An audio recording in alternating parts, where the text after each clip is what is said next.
हाँ तो सुनिएगा, एक बात लिखा है मैंने, आप सभी ने कभी देखा होगा मछुआरे सब जाल फेंकते हैं घुमा कर कैसे मछली मारने के लिए। तो मैंने लिखा कि जाल जब फेंक रहे हो तो थोड़ा दूर फेंको, जाल जब फेंक रहे हो तो थोड़ा दूर फेंको, कामयाबी तुम्हारे पीछे झक मार के आएगी, तुम पहले सपने औकात से पढ़े देखो, तो आप सपना अपने औकात से पढ़े देखिए, कामयाबी झक मार के पीछे आएगी। मैं आप सभी का तो स्वागत करता हूं अपने चैनल पर। मैं राहुल जैक। आज फिर से मैं प्रश्नावली 1.2 का जो सीरीज चल रहा है उसमें 3 प्रश्न करा चुके हैं, चौथा प्रश्न लेकर आए हैं।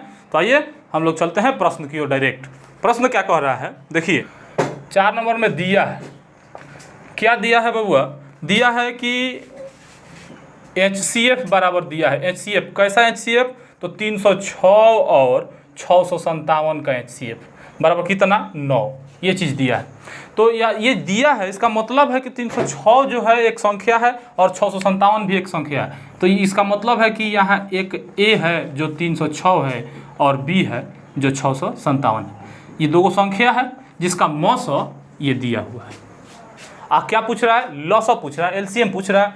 तो चूंकि हम लोग जानते हैं, क्या करते हैं, चूंकि जानते हैं A गुणे B पहली संख्या गुणे दूसरी संख्या, दो धनात्मक संख्याओं का गुणनफल उसके लॉसा और मौसा के गुणनफल के बराबर होता है, यानी कि HCF गुणे LCM, ये चीज़ हम लोग जानते हैं। तो इसका मतलब है कि A गुणे B, तो A हम लोग का जो है यानी कि 306 गुणे B क्या है 657 में गुणा करने पर क्या आना चाहिए, हम लोगों को HCF गुणे LCM होना चाहिए। हम लोग को तो LCM निकालना है।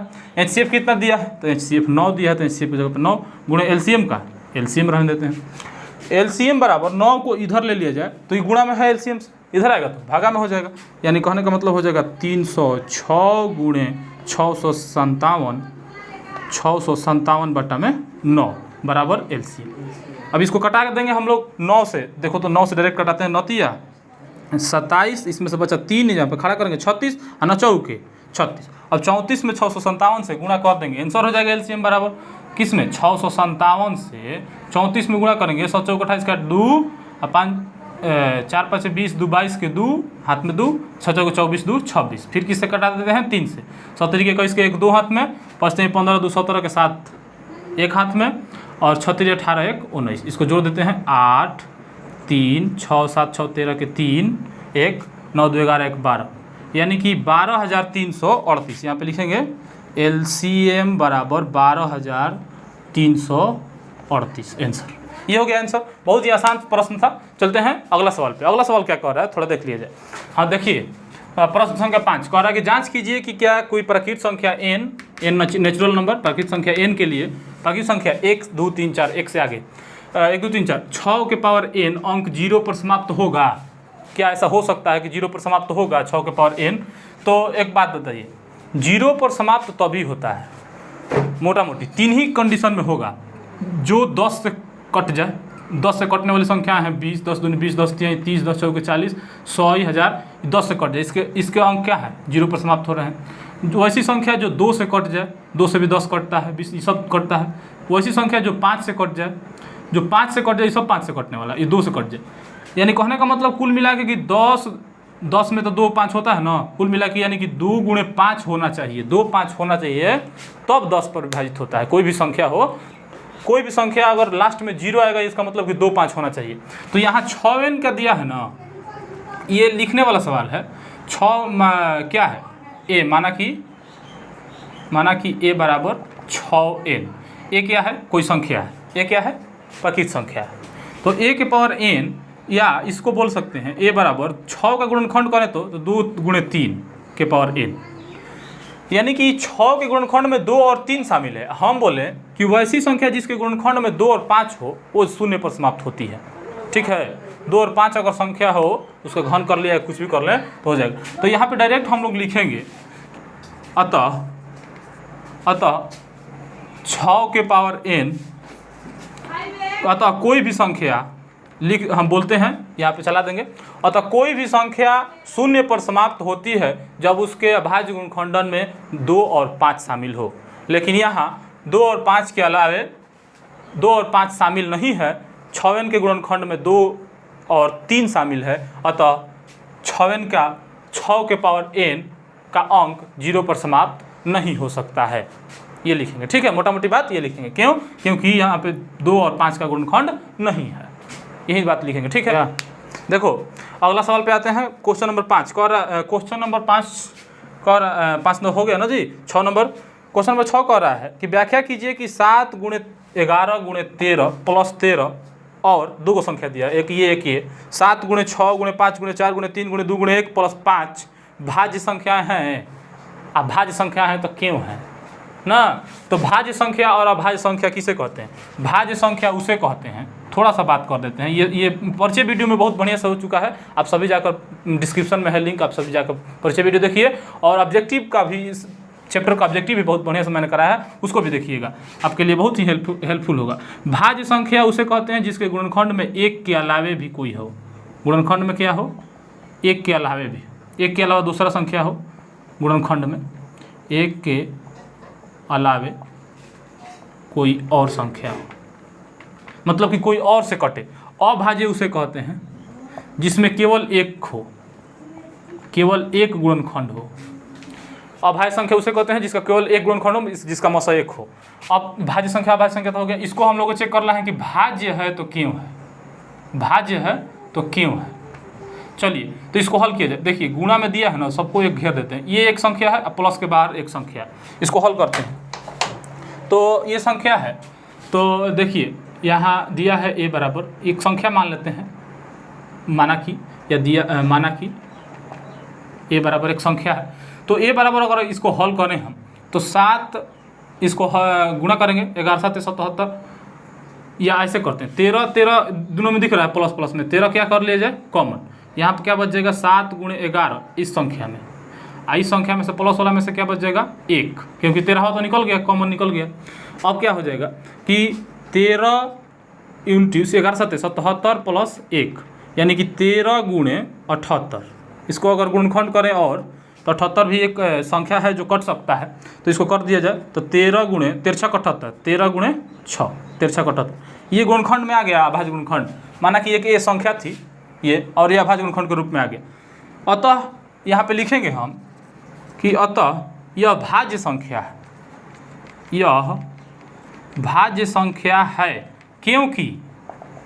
क्यों भाज्य संख्या है बाबू? तो कहे कि भाज्य संख्या 1 के अलावे कोई और गुणनखंड हो उसमें भाज्य संख्या कहते हैं। तो एक में देखो, तो अगर मान लो कि 13 मान के चली, तो 13 के अलावा 13 और 6 2 गुणनखंड नहीं खे।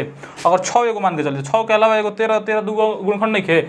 आ अभाज्य संख्या तो ओकरा के कहल जाला, जैसे मान लो कि 13 17 19, एकरा के गुणनखंड अगर हम करते हैं तो 1 × 13 होगा, 1 × 17 होगा, 1 × 19 होगा। तो ऐसा रूप में रहे तब न बोलेंगे कि अभाज्य संख्या है, ऐसा रूप में तो है नहीं, इसका मतलब है कि भाज्य संख्या है। तो यही चीज़ लिखेंगे कि अभाज्य संख्या है क्योंकि इसके अभाज्य गुणनखंडन में, इसके अभाज्य गुणनखंडन में 1 के अलावा अन्य गुणनखंड वो आपके सामने आ रहा होगा। चलिए ठीक है, ये हो गया। दूसरा चलते हैं, यहाँ पे और लिख लेंगे, और b बराबर, एक को क्या मान ली है संख्या a, एक को मान ली है b, कोई दिक्कत नहीं। जितना गुणा में है एगो है, अब प्लस में एगो है, 2 गो संख्या है। अब इसमें से क्या कॉमन दिख रहा है? 5 5 इसमें दिख रहा है, 5 यहाँ पे भी है, 5 यहाँ पे भी। इसको हल करते हैं, आसान हो जाएगा, 5 निकाल देते हैं बाहर, तो 5 तो बाहर हो गया। तो सब बाकी सब तो इसमें है ना हो, 7 6 × 4 और × 3 × 2, अब प्लस में क्या बच गया 1 तो छोड़ देते हैं, 5वां निकल गया, तो 5 की जगह पर क्या बचा 1 बचा कि नहीं बचा। अब देखो इसको गुणा करते हैं, तो इधर से गुणा किया जाए तो 2 3 6 3 दूनी 6 6 चौके 24, और 24 छक्का होता है 144। 144 में 7 से गुणा कराए ना, 144 में गुणा कराएंगे तो 7 चौक 28 के 8, 2 हाथ में, और फिर 14 7 98 98 200 गुणा भाग कर लीजिए, और प्लस 1। तो इसका अगर हम करें तो 5 गुणे कोष्ट में है 108 + 1 1009। तो यहाँ पे भी अतः यह भी लिखेंगे, यहाँ पे भी 1 के अलावा है ना हो, 5 को अगर रखेंगे तो 5 है, तो ये 1 थोड़ी है। अगर इसको अगर पकड़ेंगे तो ये 1 थोड़ी है, 1 के अलावा दूसरा कोई है कि नहीं है, भाज्य संख्या है ना। तो यानी कि भाज्य संख्या उसे कहते हैं जो एक और स्वयं को छोड़कर किसी और से कटे। तो ये तो यहाँ पे लिखेंगे यह भी भाज्य संख्या है, व्याख्या इसका यही व्याख्या करना था कि भाज्य है तो क्यों है। चलिए चलते हैं अगला सवाल पे।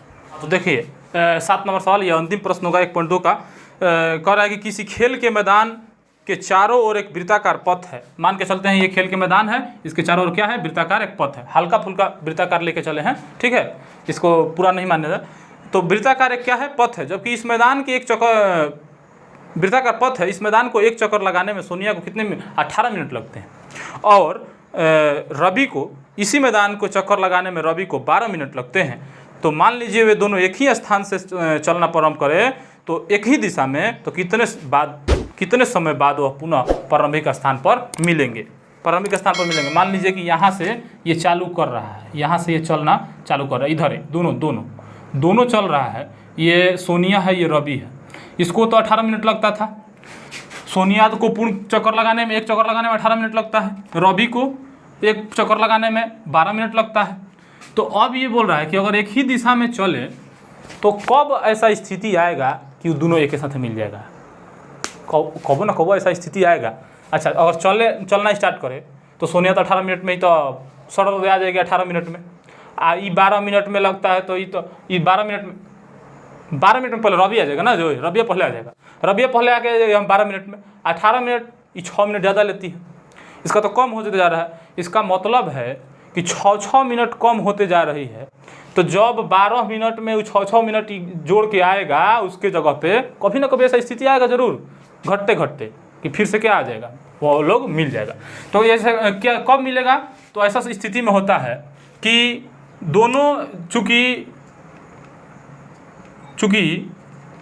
दोनों एक ही देखिए, तो यानी कि चूंकि दोनों एक ही दिशा में चलना प्रारंभ करते हैं, एक ही दिशा में चलना प्रारंभ करते हैं, इसलिए वे दोनों एक साथ उतने समय बाद मिलेंगे जितना कि उन दोनों के समयों का एलसीएम होगा, लॉसा, क्योंकि लॉसा वही संख्या है, न्यूनतम वही संख्या है जो दोनों से कट जाए। तो ये दोनों से कटाना ना है, दोनों को मिलाना है, लड़ाना है, तो दोनों कटाना है। इसलिए तो यहाँ पे क्या लिखा जाए, तो बनाया जाए हम लोग को 12 बराबर क्या 18, और 12 और 18 का एलसीएम निकालना है ना, 12 क्या हो जाएगा, हो गुणनखंड विधि से 2 दूनी 4 4 तिहाई 12, इसका क्या हो जाएगा 3 के 9 2 तिहाई 6, 2 से कर देते हैं 2 तिहाई 6 6 3 18, ये हो गया इसका गुणनखंड। अब ये जो मिलता है उसको क्या बोला जाता है, मौसा, लेकिन हम लोग का काम नहीं है मौसा का, लॉसा का काम है। एलसीएम बराबर 2 कितना बार आया है, सबसे अधिक बार 2 बार आया है, 3 कितना बार आया है, सबसे अधिक बार 2 बार आया है। अब वो में नहीं लेना है, एक ही लाइन में के उठाना है, तो 2 बार आया, तो यही हो गया, यानी चलो 2 दूनी 4 4 3 12 बढ़ती आई 36, यानी कि अतः सोनिया और रवि पुनः प्रारंभिक स्थान पर 36 मिनट बाद मिलेंगे। ये आपका हो गया आंसर। तो ये समाप्त हो गया यहाँ तक। चलिए रहने देते हैं, चलिए मिलते हैं किसी नेक्स्ट वीडियो में, तब तक के लिए धन्यवाद, जय हिंद।